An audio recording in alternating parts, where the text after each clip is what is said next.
I'm Dr. Ramesh, and everybody asks me, what's my story? How did it all begin? And it's all about trying to understand everything. I, in the 70s, was a young, student in the medical college, and I always had questions of why, what happens. I had a flair in orthopedics, and I wanted to become a surgeon. That I eventually did.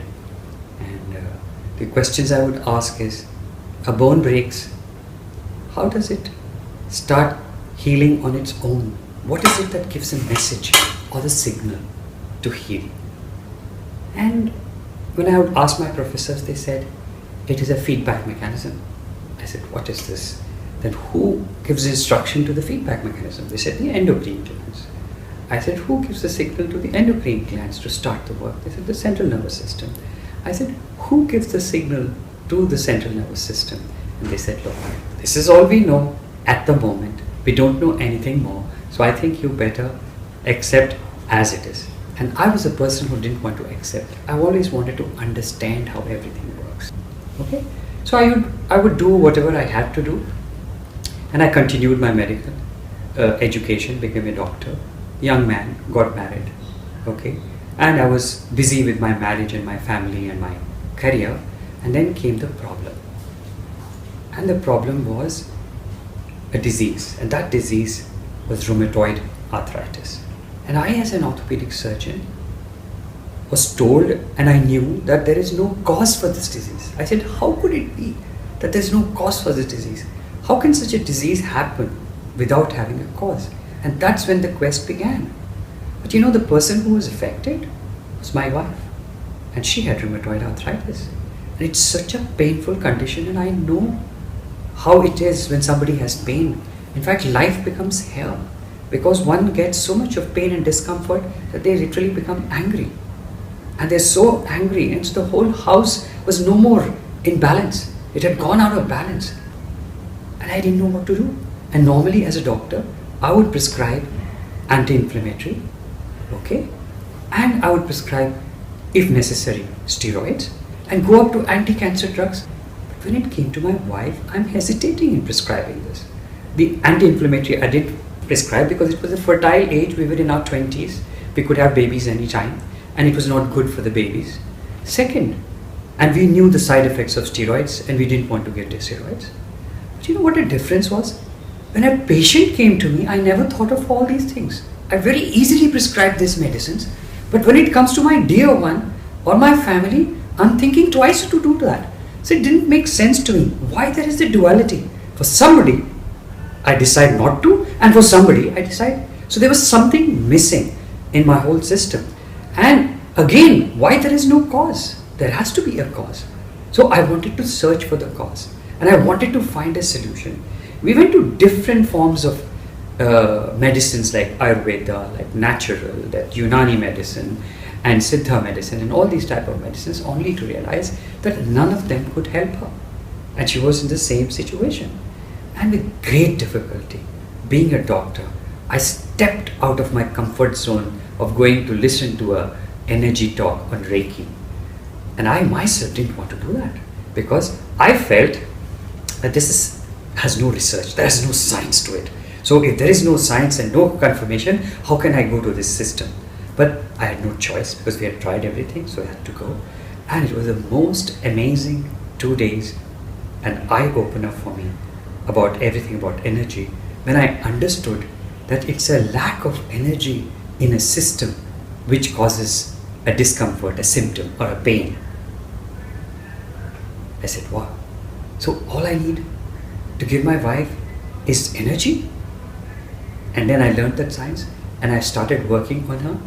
And as I started working and I teaching her how to give energy to a local part, it was as simple as going to the problem area and giving attention to it. Just like we give attention to our baby who's crying and coming, and we take her, we hug her, and we give her the love. It was exactly similarly, all it required at that moment, as for my understanding, was to give love to that portion.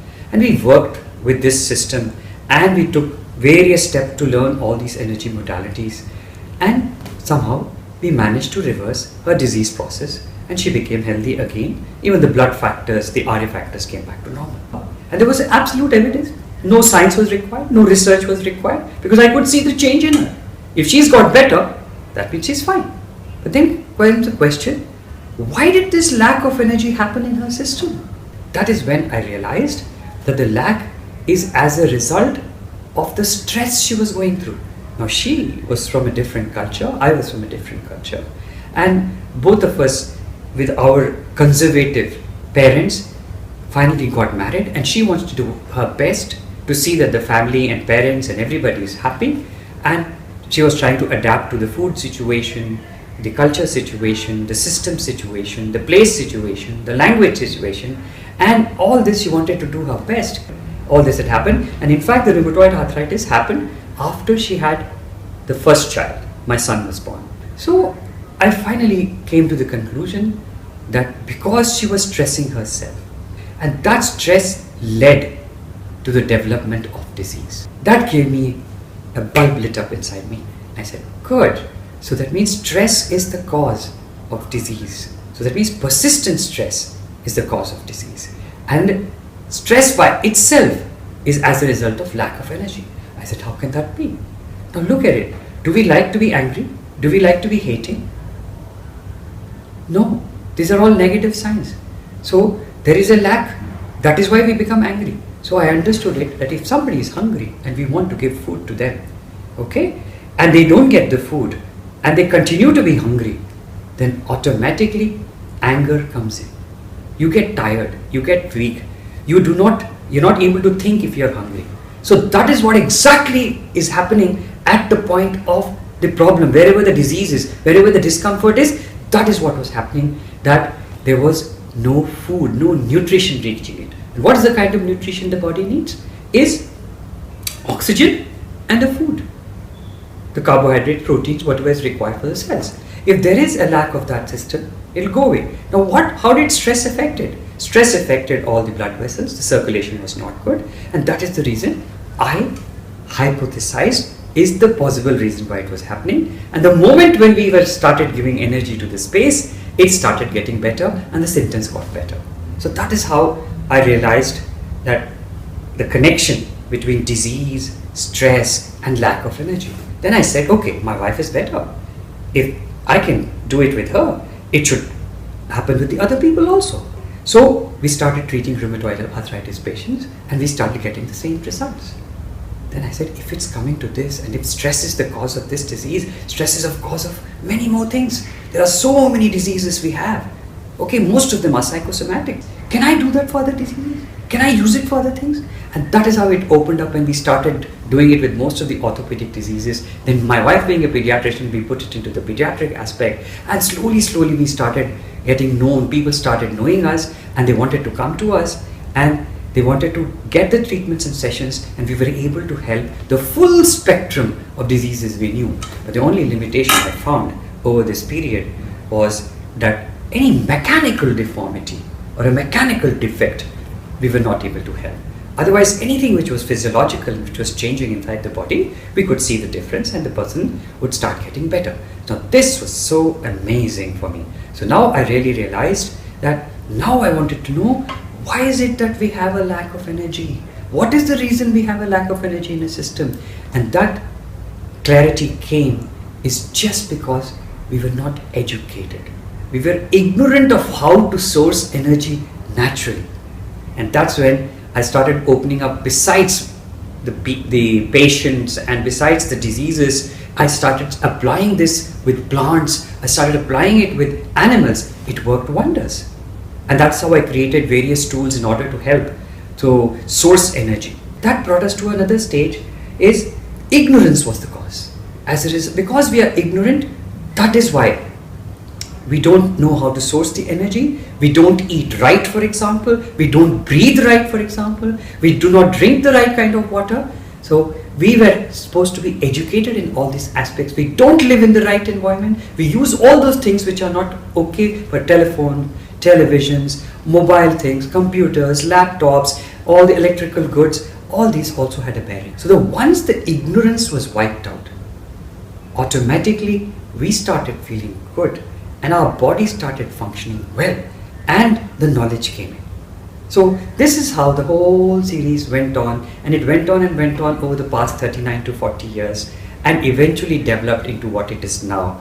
And we finally realized it's all about an individual within. All the knowledge is within ourselves, and we can raise this knowledge and we can tap this knowledge the moment we drop our ignorance. And the ignorance is the blocks. So we need to let go of these blocks. And also we brought a clarity that there are not only 5 senses like eyes, ears, the smell, the taste, the touch, but there were higher senses. And the higher senses was the sense of energy, the sense of consciousness, and sense of awareness. And once this came into clarity, I really understood that all we needed to do was to work with our ACE. A means awareness, C means consciousness, E means energy. These are also just like muscles. If I continue to work with my muscles become stronger. So I need to continue with my awareness every day so that I strengthen my awareness, work with my consciousness so that I can strengthen my consciousness, and work with my energy in order to strengthen with my energy. And once this became clear, we said, wow, if we can strengthen our awareness, consciousness, energy, automatically we are able to create or manifest. And once we manifest something, whether it's a business, whether it's a family, whether it's a home, okay, whether it's an education, then we have to sustain it. And that sustenance is brought about by enriching whatever we have manifested or whatever we have created. And the enrichment allows the sustenance to happen. And then as time passed, I said, wow, I manifested that. And I've sustained it. What was I there? And what am I today? I've achieved so much. And I feel fulfilled. And that's how the fulfillment came. So the final realization was, as it stands today, that in order to manifest whatever we want, be it health, be it a family, be it education, be it a business, be it an environment, be it spirituality, all we needed to do was strengthen our awareness, which has all the knowledge required in order to do that. Then, second level, strengthen the consciousness and energy aspect in order to be able to manifest whatever we want in life. And once we have manifested it, we could sustain it. And once we've sustained it, we feel fulfilled and content. And that is what is our satisfaction. And that is my satisfaction of whatever happened to me in the last 40 years. Thank you.